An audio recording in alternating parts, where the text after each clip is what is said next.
Alrighty, so it's time to talk about the Battlefield 6 beta. Keep in mind this is a beta and the game build is not final, so anything I talk about is subject to change, for better or worse. But like all betas that are held that are, less than 2 months away from the full launch of the game, I wouldn't expect any major sweeping changes. But if we're comparing how the beta for Battlefield 6 feels against something like the beta for Battlefield 2042, the difference is night and day. Just playing the beta alone, this feels like a return to form for the series. So I want to say that based off of playing the Battlefield 6 beta, that this game will be good and that this game is fun. And this game is fun, but I feel like if I say that it's going to be good on release, the game will probably be cursed, but we're going to chance it anyway. I really liked playing this beta.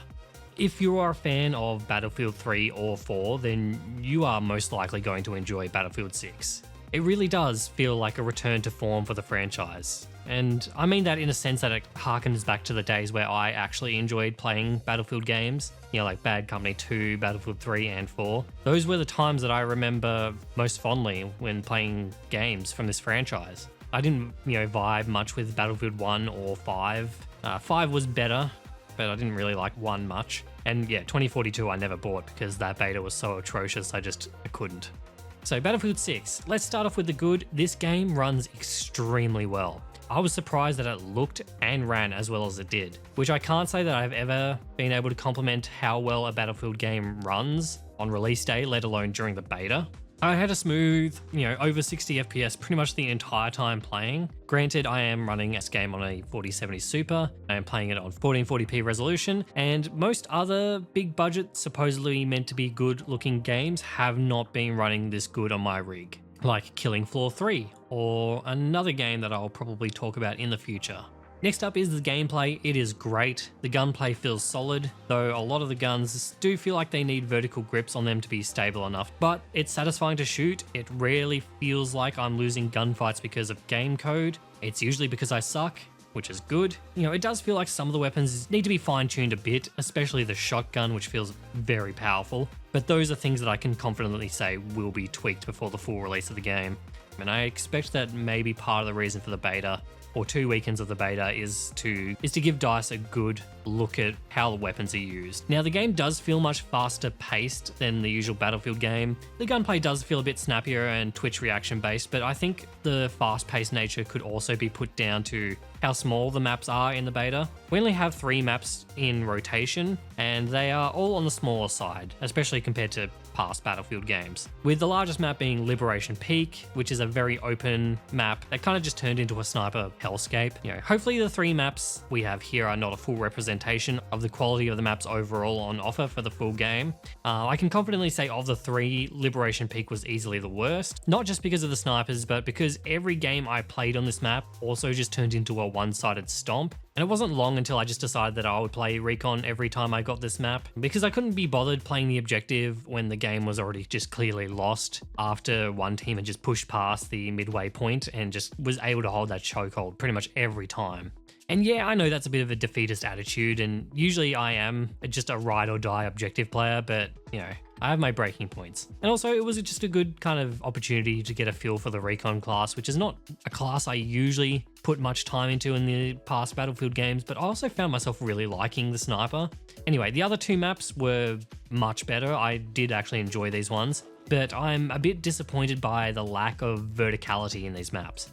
All of the zones for combat were either just extremely flat or had only 1 extra level of elevation to fight on. Anyway, I'm hoping the full game will have some more maps like Shanghai from Battlefield 4, where there is more variety to where and how battles can be fought. I miss the skyscrapers, and I'm missing the big, wind turbines from Battlefield 3 or whichever one that was in. And I especially miss, some of the very large maps that spread out the fighting a lot more and, toned down the pace of the game a bit and made it a bit more strategic. There were some bugs and general problems throughout the beta. Probably the most annoying was the laggy players and some small netcode issues, but it wasn't something I was noticing every game, and I wouldn't see it often, so it wasn't the biggest problem in the world. This game also has some very strange physics. It's not uncommon to get, completely sent when you die, making it like kind of impossible to be revived. Or when jumping into prone, sometimes you just do this giant moon dive. Just some general strange things. Again, nothing nowhere near as bad as the kind of shit I saw in the 2042 beta, so I'm not too fussed about this stuff. The only real big problem I had with this game during the beta was the state of the support class, which seems extremely overtuned. See, I thought it would be the lethal headshots on snipers because when I heard about that mechanic, I instantly hated it. I only got lethal killed by a sniper like a handful of times and it didn't really matter in the end. And it actually does feel like recon as a class can have more of an impact to battles in the game with this mechanic. As long as they don't start to become the absolute bane of my existence like they have in other games, it doesn't feel like too overtuned. But the support class, it feels absolutely busted. The cooldown to revive is like half a second with the paddles, and they can also AoE revive and heal with their perk. Their support bags have almost no cooldown and also heal and give ammo, which is just absolutely nuts. Anyone who is half decent at support is just going to rule this game, it feels like. Because a good smoke grenade on a group of dead players and a support can revive a squad in less time than it takes for someone to reload their weapon, which is insane to me. The decision to take healing off the Assault class does feel like it has made, Assault a little more useless when it comes to the team play dynamic of the 4 classes. But keep in mind, we haven't seen all of what we can actually unlock when it comes to the loadouts of each class, so that could change. But it doesn't feel like Assault is contributing anything other than being, just a bit better at doing the shooting because they get an extra gun. And it does seem to be the most selfish because they also just get a self-heal on top of that. Again, a lot of healing in this game.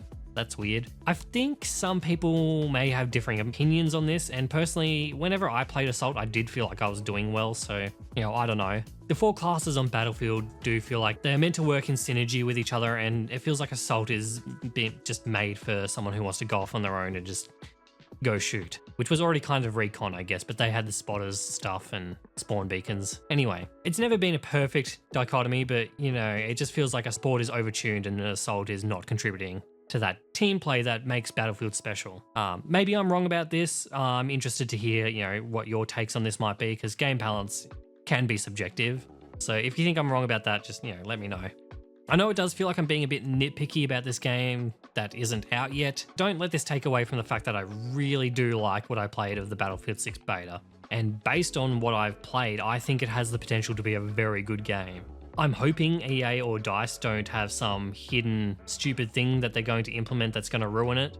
This is not a very subtle segue into secure boot. So, if you're playing on PC, then you may have heard about the secure boot problem when it comes to Battlefield 6. So, Battlefield 6 has kernel level anti-cheat that requires the BIOS on your system to have this option called secure boot enabled.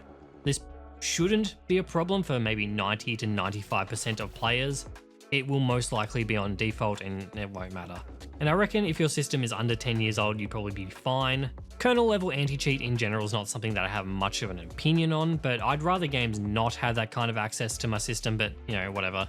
I still play League of Legends and TFT on the regular, so it doesn't irk me enough to boycott a product over it. But I don't think any game should ever require anyone to go digging around in their computer BIOS to get it working. That feels really stupid to me. When it comes to live service games, I think a lot of missteps developers take is not making their games as accessible as possible. But if we take into consideration the beta's player count on Steam, the secure boot problem doesn't seem to be hurting this game's numbers. At the end of the day, it does seem like DICE and EA can get away with using the system if they want to. But again, nobody should have to be changing settings in their BIOS to play a video game. It's not like, turning on secure boot is something that would necessarily be hard to do. But there are a lot of other settings in the BIOS that can really fuck up your computer, and leading non-technical savvy people to that place that may not know that could be pretty disastrous. Maybe I'm underestimating the technical competency of the average person, but I don't know, man. I work in retail. I see YouTube comments and I've seen the Steam discussion forums. Yeah, if there's a chance for something to go wrong due to pure human stupidity, it'll happen. I just think it's best to mitigate those problems as much as possible. And we'll see if, all this fuss is worth it in the end when the game comes out, and if cheaters become rampant or not. We'll see. It's kind of a time will tell situation to how effective, this kernel level anti-cheat's going to be in the end. So the last thing I want to talk about with this beta is a problem that I think probably I only had. So with almost every mainline Battlefield game I play, I just have some sort of catastrophic problem that seems to be unique to just me. I won't go into detail in all of them, but I do want to talk about the one I encountered when Battlefield 3 came out, because it was weird. For those of you who may remember, Battlefield 3 had this thing called the battle log system, where the server browser for the game was in your internet browser.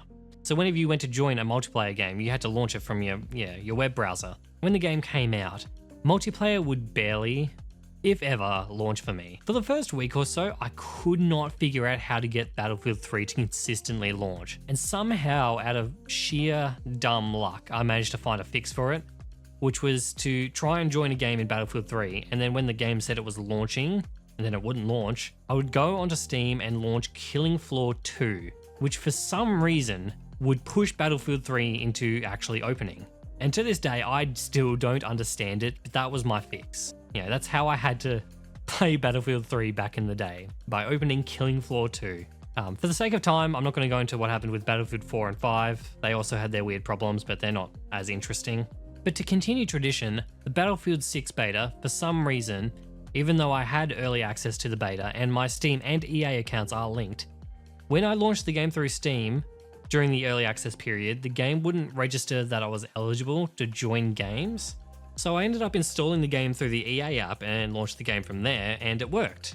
Oh, that was weird. So I quit out of the EA version and relaunched the game on Steam again, and the game gave me access, which was all well and good. And then the next day rolled around and I went to play the game on Steam, and Battlefield 6 said I didn't have access again. So I had to relaunch the game again on EA, close it, launch it on Steam to have it work again. What I don't understand is the account is linked correctly. Like, if I launch it through Steam or EA, my profile is exactly the same. The loadouts are the same, my stats are the same, everything is the same, except I just wouldn't be able to join games unless I opened the EA version first. Like, what's up with that? So yeah, throughout the beta period of this game, I had it installed twice. I could have just used the EA version, but I just don't like the EA app.